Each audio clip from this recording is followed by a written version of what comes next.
नमस्कार मित्रांनो, तुला शिकवीन चांगला धडा 24 सप्टेंबर भागामध्ये चारू रडत असते. अधिपती म्हणतो, ओ तुम्ही रडू नका.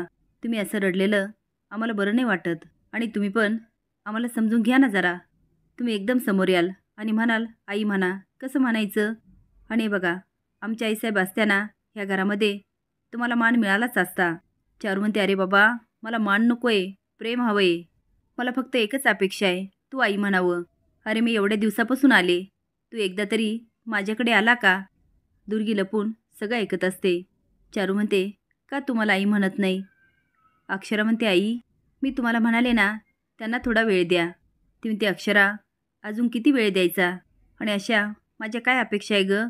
माझी साधी अपेक्षा आहे, यांना आई म्हणावं. चारूच म्हणतो, तुला म्हटलं होतं ना चारू, ही सगळी करणी त्या भुवनेश्वरीची आहे. हे सगळं तिचं गारुड आहे. ती इथे नाही आहे. इथे असती ना तर चारू तुला बरोबर कळालं असतं. तिने याला कसं तिच्या कायात ठेवलं. 24 तास नुसतं आईसाहेब आईसाहेब, याला दुसरं काही सुचत नव्हतं. आणि माझं तरी इथे काय स्थान होतं ग? मला त्याने कधी बापाचा मान दिला नाही आणि आता सख्या आईबापाला आईबाप म्हणायला तयार नाही. अधिपती म्हणतो, ओ चारुवास सूर्यवंशी. चारुवास म्हणतो, एक शब्द बोलू नकोस. माझी तुला कुठली गोष्ट आतापर्यंत पटली नाहीच आहे, पण तुझी सख्खी आई तुझ्यासमोर उभी आहे ना? त्याचा अवतार बघून अधिपती शॉकच होऊन जातो.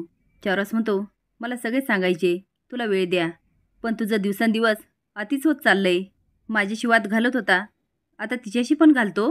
अरे ती एवढी कळवळते, एवढा निष्ठूर कसा होतोस? अधिपती म्हणतो, निष्ठूरपणाचं तुम्ही आम्हासनी सांगू नका.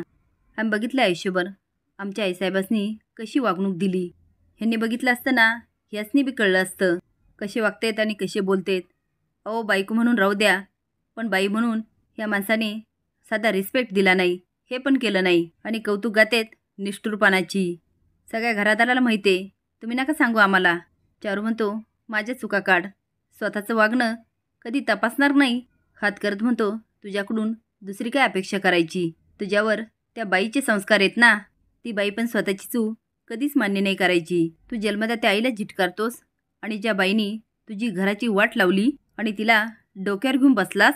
अरे तुला कधी कळणार आहे, त्या भुवनेश्वरीने तुझ्यावर जे संस्कार केले ना, ते फक्त गुलाम बनण्याचे संस्कार केलेत. तू तिचा गुलाम आहे अजून पण. अधिपती दात खात म्हणतो, आईसाहेबांविषयी काही गरळ नाही ओकायची हा, आधीच सांगून ठेवतो. आणि त्या नसताना तुम्ही तुमची बाजू मांडता, पण मी आहे ना इथं. तो धावून जायला लागतो. अक्षरा ओढत म्हणते, अधिपती तुम्ही शांत व्हा. तर मला का सांगता शांत व्हायला? त्या दोघांना सांगा ना तोंड बंद ठेवा. चारस म्हणतो, आम्ही शांत राहायचं? तू वाटेल ते बोलशील आणि आम्ही शांत राहायचं? हा कुठला नियम? तू मुलगा आहेस आमचा, आम्ही तुझं ऐकून नाही घ्यायचं, तू आमचं ऐकून घ्यायचं. त्या भुवनेश्वरीला नावं नाही ठेवायची. का नाही ठेवायची? मला दिसतं ना माझ्या मुलाचं तिने काय करून ठेवलंय. एखाद्या कळसूत्री बावलीसारखी अवस्था झाली तुझी.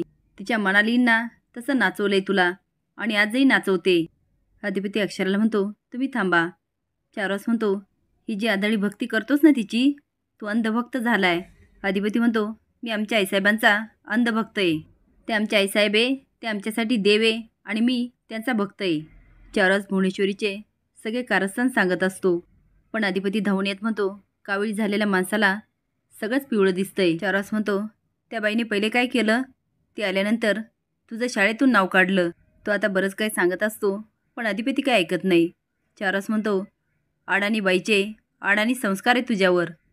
कधीतरी बाहेरचे लोक तुझ्या तोंडावर तुला अडाणी म्हणतील ना, तेव्हा कळेल तुला.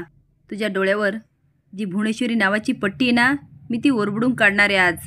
त्यांची मागून येऊन म्हणते, मम्मी आता दुर्गी दचकते. ती म्हणते, अगं इथं काय करते? दुर्गी म्हणते, अगं हळू बोल की जरा. त्यांची म्हणते, काय झालं? ती म्हणते, अगं अधिपतीच्या खोलीत मोठा राडा चाललाय, बापलेकीची झुपली आहे. त्यांची म्हणते, कशावरून? ती म्हणते, कशावरून काय? आपली ताई आणि चारूबाई. चारवास मोठ्याने ओरडतो, मी बोलणार, तू करणार काय आहेस? हात उचलशील ना, उचल, तेवढे तरी धाडस दाखव. अधिपती म्हणतो, माझं डोकं फिरू नका. आता चारुवास खूप संतापतो. अक्षरा आणि चारूमध्ये बोलतात, तर तो अक्षरा तू मध्ये पडू नकोस. आज मला बघायचे माझा मुलगा कुठल्या थराला जातोय. मोठ्याने ओरडतो, मी भुवनेश्वरीला नावं ठेवणारच. अधिपती म्हणतो, आईसाहेबांबरोबर हेच केलं, मग त्यांचं डोकं फिरणार, त्या तुम्हासनी काहीतरी बोलणार. मग त्या वाईट. आता दुर्गी आणि चंची मस्त स्माईल करतात. अधिपती म्हणतो, बाजूला व्हा. आता दोघी पळ काढतात. चारूस रडायला लागतो आणि चारूचं एकच टुमकं चालू असतं. तो मला आई म्हणत नाही. इथे राहून मी आता काय करणार? अक्षरा बाहेर जाते आणि म्हणते, अधिपती काय, कसे वागलात तुम्ही? अहो, तुमचे आईवडील आहेत. अधिपती म्हणतो, हेच नकोय मला. तुम्ही त्यांचं वकीलपत्र कशाला घेऊन येता? काय मास्तरीबाई, दरवेळेस तुम्हाला माझीच चूक दिसते का? तुम्ही त्यासनी सांगा, माझ्याबरोबर बोलायलाच येऊ नका, माझ्या नादीच लागू नका. कशाला येतात ते? अक्षरा म्हणते, अहो, तुम्ही एवढ्या टोकाची भूमिका का घेताय? एवढं काय झालंय? तर मग काय करू? ती अहो, आपलंच घर आहे, आपलीच माणसं आहे ना. तर पुन्हा रागात बोलतो. ती हेच बाबांना दिसतं, ते रागाराग करतात. तर शेवटी ह्या मुळाशी मीच येतो. ती अहो, तुम्ही वाद थांबू शकता. तर मास्तरीबाई, बस आता. एकतर त्या आमच्या आई नाहीत आणि हे ऐकून ऐकून मला कंटाळा आला. त्यांची बाजू घेऊन सारखं तू माझ्याशी भांडायला येताना मला त्याचा वैताग आलाय. झीट आली मला. ती अधिपती, काय झालं? मी पहिल्यांदाच बघते तुम्ही समोरच्या माणसांचा आणि त्यांच्या भावनांचा विचारच करत नाही. एरवी तर सगळ्यांना किती समजून घेता, सगळ्यांचा विचार करता. आता काय झालं तुम्हाला?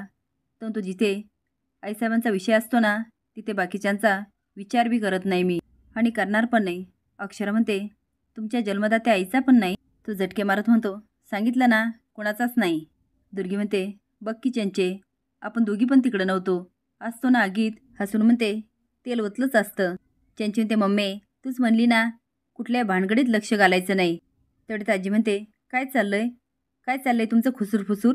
दुर्गी म्हणते, आता ऐकलंच नवं, तुला आवाज नाही आला काय चाललंय ते? आजी म्हणते, अगं तुम्हाला नाश्त्या चौकाशा कशाला पाहिजे? ग बसा की. चंची म्हणते, आम्ही ग बसतो, पण तू बोल की त्या बाईला. आजी म्हणते, काय बोलू आणि कुणाला समजू? दुर्गी म्हणते, आहे का आता त्या चारूबाईला समजव की. तिचं सारखं काय असतं ग त्या अधिपतीच्या मागं. चंची म्हणते, नाहीतर काय, सारखं मलाही म्हण. काय लहान पोरासारखं त्याच्या मागं लागते या? ग बसावं की मागच्या सीटावर, हिला पुढच्या रांगेत लागते या. चंची म्हणते, ही काढते भांडण, मग जाते ते त्याच्या बापाच्या अंगावर. मम्मी मी तुला सांगते, हीच भांडण काढती या. हाते, तू त्या बाईला काहीतरी बोल बरं. इकडे चारू समजत असतो. चारू म्हणते, तो मला आई म्हणून हाक मारायला पण तयार नाहीये.